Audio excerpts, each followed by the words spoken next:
بسم اللہ الرحمن الرحیم۔ اعوذ باللہ من الشیطان اللعین الرجیم۔ بسم اللہ الرحمن الرحیم۔ وبہ نستعین وہو خیر ناصر ومعین۔ عزیز طلاب کرام، ہم پڑھ رہے ہیں کتاب کشف المراد فی شرح تجرید الاعتقاد، جس میں ہم آج سبق نمبر 24 پڑھ رہے ہیں، اور ہمارا موضوع بس مسئلہ ثالثہ جو کہ وجوب عصمت کے بارے میں تھا، اور اس کے ذیل میں ہم نے شرائط نبی کو بھی ذکر کیا، اور ان میں سے ایک شرط انبیاء علیہ السلام کا اخلاق کاملہ و حسنہ، مکارم اخلاق اور محاسن افعال سے مزین ہونا تھا۔ اور اسی کے ذیل میں ہم نے یہ بھی ذکر کیا تھا، انبیاء کے معصوم ہونے سے مراد نہ صرف یہ ہے کہ انبیاء علیہ السلام گناہان کبائر و صغیرہ سے پاک منزہ ہو، بلکہ انبیاء کے معصوم ہونے سے مراد گناہان کبیرہ و صغیرہ سے پاک ہونے کے ساتھ ساتھ ایسی بیماریوں سے بھی وہ منزہ اور پاک ہوں جو کہ انسان کو منفور بنا دیتا ہے اور حائل ہوتا ہے تبلیغ دین الہی میں۔ نہ صرف ایسی بیماریاں جو کہ منفور ہوں، بلکہ ایسے حرکات و سکنات جو کہ شرعی نقطۂ نگاہ سے جائز بھی ہوں، لیکن انبیاء علیہ السلام کی تعظیم میں حائل ہو۔ ایسی خصوصیات اور حرکات اور حالات اور صفات سے انبیاء علیہ السلام کا منزہ اور پاک ہونا ضروری ہے، جس کے ضمن میں ہم نے بطور مثال ایک مثال ذکر کیا تھا، جس میں کہا گیا تھا کہ انبیاء علیہ السلام چلتے ہوئے راستے میں کھانا پینا، کیونکہ یہ مروت کے خلاف ہے، لہذا انبیاء علیہ السلام سے ایسے افعال بھی سرزد نہیں ہوتے۔ مگر ایک روایت آئی ہے فی الکافی عن الصادق علیہ السلام، امام صادق علیہ السلام سے کتاب کافی میں، یعنی اصول کافی جو کہ مکتب تشیع کے کتب اربعہ میں سے ایک کتاب ہے، اور اس کی یعنی کتاب صحیح کتابوں میں اس کا شمار ہوتے ہیں، تو اس کتاب کے اندر ایک روایت آئی ہے جس میں یہ کہا گیا کہ رسول صلی اللہ علیہ وآلہ وسلم چلتے ہوئے کھاتے تھے۔ تو آیا یہ جو آپ نے شرط بیان کی ہے یہ منافات نہیں رکھتی اس شرط نبی کے ساتھ جو کہ ہم نے سابقاً ذکر کیا تھا، یا اس مثال کے ساتھ جس میں آپ نے کہا تھا کہ نبی کے اندر یہ خصوصیت نہیں ہونی چاہیے، حالانکہ کافی کے اندر یہ روایات آئی ہے؟ تو اس کو ہم حل کرنے کی کوشش کریں گے۔ فی الکافی، اصول کافی میں عن الصادق علیہ السلام امام صادق علیہ السلام سے روایت ہے، قال، امام فرماتے ہیں کہ خرج رسول اللہ صلی اللہ علیہ وآلہ وسلم قبل الغدات، نبی صلی اللہ علیہ وآلہ وسلم غدات سے پہلے نکلے۔ غدات یعنی غدوہ سے ہے، یعنی غدوہ کہتے ہیں البکرۃ ما بین صلاۃ الغداۃ و طلوع الشمس، یعنی سورج نکلنے اور صبح کے نماز کے درمیان یہ جو تازہ وقت ہوتی ہے اس کو کیا کہا جاتا ہے؟ غدات، یعنی سورج نکلنے سے پہلے۔ تو اس روایت میں یہ کہا گیا کہ پیغمبر صلی اللہ علیہ وآلہ وسلم سورج نکلنے سے پہلے نکلے گھر سے، ومعہ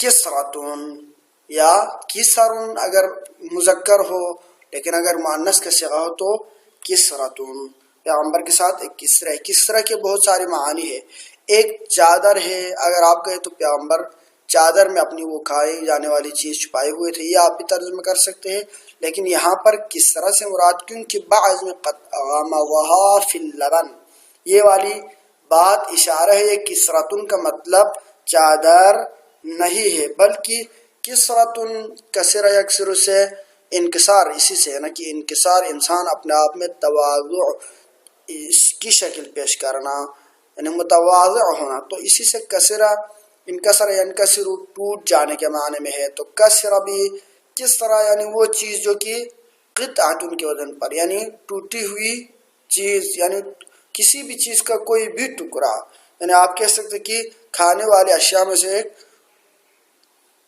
ٹکڑا لقمہ پیغمبر صلی اللہ علیہ وآلہ وسلم کے تھے. قد غمسها فی اللبن. غمسا یعنی غمس یغمسو کا مطلب ہوتا ہے غطها یا غمرها یعنی کسی چیز کے اندر ڈبونا. تو یہاں پر اس چیز کو ڈبویا ہوا تھا فی اللبن دودھ میں یعنی دودھ میں ڈبویا ہوا ایک ٹکڑا لقمہ کھانے کا ممکن ہے وہ روٹی کو یا کسی اور چیز کا ہو. وہ پیغمبر کے ساتھ تھے اور آپ نکلے تھے کس وقت؟ قبل الغدات یعنی سورج نکلنے سے پہلے. وَهُوَ يَأْكُلُ اور پیغمبر وہ چیز جو کہ آپ کے ہاتھ میں تھی اس چیز کو کیا کر رہے تھے؟ تناول فرما رہے تھے. وَيَمْشِي اور ساتھ ساتھ چل رہے تھے. کھانا قباحت نہیں. اب ہمارا مورد بحث یہ ہے کہ ہم نے کہا تھا کہ انبیاء وہ افعال انجام نہیں دیتے جو مروت کے خلاف ہوں. یہاں پر پیغمبر صلی اللہ علیہ وآلہ وسلم کے بارے میں یہ روایت آئی کہ آپ چلتے ہوئے تناول فرما رہے تھے کھانا. وبلال یقیم الصلاۃ اور وہ وقت ایسا تھا کہ بلال اس میں نماز پڑھ رہے تھے. تو ہمارا مورد بات ہو یاکل ویمشی ہے. تو یہاں پر آیا یہ منافات نہیں رکھتی پیغمبر کی اخلاق اور مروت کے ساتھ؟ یہ ایک اعتراض بطور اعتراض آپ روایت پیش کرتے ہیں. وفیہ عن امیر المؤمنین تو اس کا حل کرنے کے لیے ایک روایت اسی کافی کے اندر ایک اور روایت ہے. ہم ان دونوں کو حل کریں گے. اس روایت میں کیا کہتے ہیں؟ اس اوپر والی اس چیز کو مورد کو کہ پیغمبر چلتے ہوئے تناول فرماتے تھے اشیاء اسی چیز کو دلیل قرار دیتے ہوئے نیچے والے روایت میں استدلال کیا گیا ہے کہ وہ روایت عن امیر المؤمنین علیہ السلام امیر المؤمنین علیہ السلام علیہ السلام سے روایت ہے کہ آپ فرماتے ہیں کہ لا بأسا کوئی اشکال نہیں ہے کہ ایاکل الرجل کہ کوئی بندہ کوئی شخص چیز کھا لے وہ یمشی چلنے کی حالت میں یعنی چلتے ہوئے کوئی چیز کھا لے تو اس میں کوئی قباحت نہیں ہے. کیوں؟ کیونکہ وکان رسول اللہ صلی اللہ علیہ وآلہ وسلم یفعل ذلک کیونکہ یہ کام رسول بھی کرتے تھے. جب پیغمبر اکرم صلی اللہ علیہ وآلہ وسلم ایک فعل انجام دے دے تو اس صورت میں اگر وہ فعل من حیث الشارع ہو یعنی وضع احکام کی مورد میں ہو تو کیونکہ اس کو ہم کہتے ہیں تقریر نبی تو سنت کہتے ہیں. یعنی نبی کی سنت تین چیزوں کو شامل ہے. سنت کی تعریف اہل تسنن اور اہل تشیع دونوں کے ہاں مختلف ہے یعنی ان دونوں کے درمیان سنت کی تعریف میں تھوڑی سی فرق ہے. وہ فرق ہے کہ اہل تسنن کے ہاں سنت سے مراد قول نبی فعل نبی اور تقریر نبی ہے. یعنی پیغمبر صلی اللہ علیہ وآلہ وسلم کوئی حکم بیان فرمائے یا کوئی فعل انجام دے دے بطور شارع یا کوئی فعل جو پیغمبر صلی اللہ علیہ وآلہ وسلم کے سامنے انجام دی جائے اور پیغمبر صلی اللہ علیہ وآلہ وسلم اس فعل سے کسی کو منع نہ کرے تو اس کا مطلب یہ ہے کہ وہ فعل سنت ہے. لیکن اہل تشیع کے ہاں کیونکہ ائمہ علیہم السلام قائم مقام ہے پیغمبر صلی اللہ علیہ وآلہ وسلم کے ان کے جانشین حقیقی ہے اور وہ بھی منصوص من اللہ ہے. لہذا نہ صرف قول نبی بلکہ قول نبی و امام نبی کے ساتھ امام بھی شامل ہے. قول نبی اور امام تقریر نبی و امام اور فعل نبی و امام یہ دونوں شامل ہے. لہذا اگر کوئی ایسا فعل جو رسول صلی اللہ علیہ وآلہ وسلم بطور شارع انجام دے دے تو وہ سنت بن جاتی ہے. لیکن بطور شارع نہ ہو تو کم از کم وہ فعل حرام اور مکروہ تو نہیں ہوتی. مباح پر کم از کم استدلال اور دال بن جاتی ہے. تو کیونکہ پیغمبر صلی اللہ علیہ وآلہ وسلم یہ فعل انجام دیتے تھے تو چونکہ ہم اس چیز کو بطور شارع قبول نہ کریں پیغمبر نے یہ وضع حکم کے لیے اس چیز کو انجام نہیں دیا تو کم از کم اس فعل سے قباحت اور کراہت ختم ہو جاتے. لہذا لا باس یعنی کوئی اشکال نہیں کا مطلب نہ یہ مکروہ ہے اور یہ نہ حرام ہے. لہذا بعد والی روایت میں پہلے والے روایت کو صحیح قرار دی ہے اور پہلے والے روایت سے بلکہ استدلال کیا ہے عدم قباحت کے اوپر. حال ان کے معاشرے میں اگر ہم دیکھیں تو یہ چیز کراہت محسوس ہوتی ہے. تو اس کو آپ کیسے حل کرو گے؟ یعنی شرائط نبی جس میں آپ نے کہا تھا مروت کے خلاف نبی فعل انجام نہ دے دے، حال ان کی کافی کے اندر یہ روایات آئی ہوئی ہے. اور نقلہ بہاؤالدین رحمہ اللہ فی الکشکول، کشکول صفحہ نمبر 571 میں شیخ بہائی نے اس کو نقل بھی کیا ہے. تو فتدبر، اب اس کا حل ہم یوں پیش کرتے ہیں. فتدبر فی الروایتین، دونوں روایتوں میں آپ تدبر کرے. تو اس تدبر سے کیا چیز سمجھ آئے گی کہ فَإِنَّ فِي الْأُولَى نَاصًا عَلَىٰ أَنَّهُ خَرَجَ قَبْلَ الْغَدَاةِ. پہلی روایت صاف طور پر کہہ رہی ہے کہ پیغمبر نے یہ جو فعل انجام دیا، یعنی پیغمبر جب گھر سے نکلے تو وقت تھا صبح یعنی غدات، یعنی سورج نکلنے سے پہلے کا وقت یعنی زمانہ تھا، نماز کے فوراً بعد نکلے تھے تو وہ والی وقت تھی. لہذا اس میں وقت کو مقین بیان کیا ہے. فَهِيَ، پس یہ پہلی والی روایت تو قید الثانیہ، یعنی دو روایتیں ہوں، ان روایتوں میں سے ایک خاص ہو ایک عام ہو تو خاص مخصص بن جاتی ہے روایت عام کے لیے اور اس کے دائرے کو تنگ کرتی ہے، کیونکہ نتیجہ تابع اخص ہوتا ہے. یعنی دو چیزیں ہوں صغرا کبرا، ان میں سے ایک کلی ہو ایک صغرا، یعنی کبرا صغرا اور کبرا میں سے ایک کلی ایک جزئی ہو تو نتیجہ کیا بنے گا؟ جزئی، یعنی تابع اخص ہوگا نتیجہ.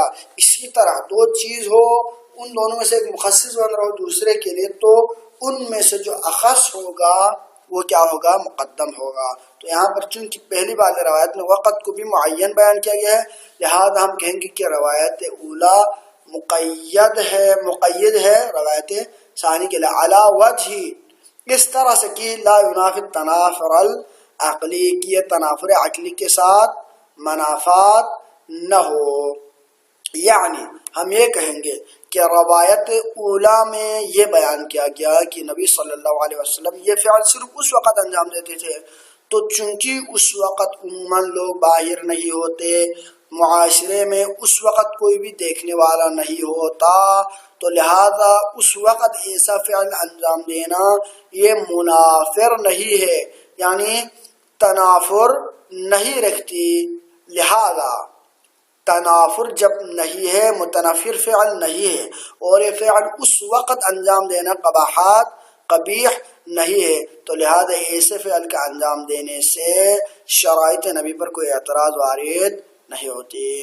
لہذا یہ جاننا ضروری ہے کہ ممکن ہے ایک فعل ایک وقت میں قبیح ہو، وہی فعل دوسرے وقت میں قبیح نہ ہو. مثلا ایک انسان بے وقت ہنستا ہے تو اس کا ہنسنا قبیح ہو سکتا ہے، بڑے محفل میں ہنستا ہے قبیح ہے، لیکن اپنے دوستوں کے ہاں وہ ہنسے، ان کے ساتھ مذاق کی حالت میں اگر وہ ہنسے تو بلکہ نہ ہنسا وہاں پر قبیح شمار ہوگا، ہنسنے سے کوئی قباحت نہیں ہوگا.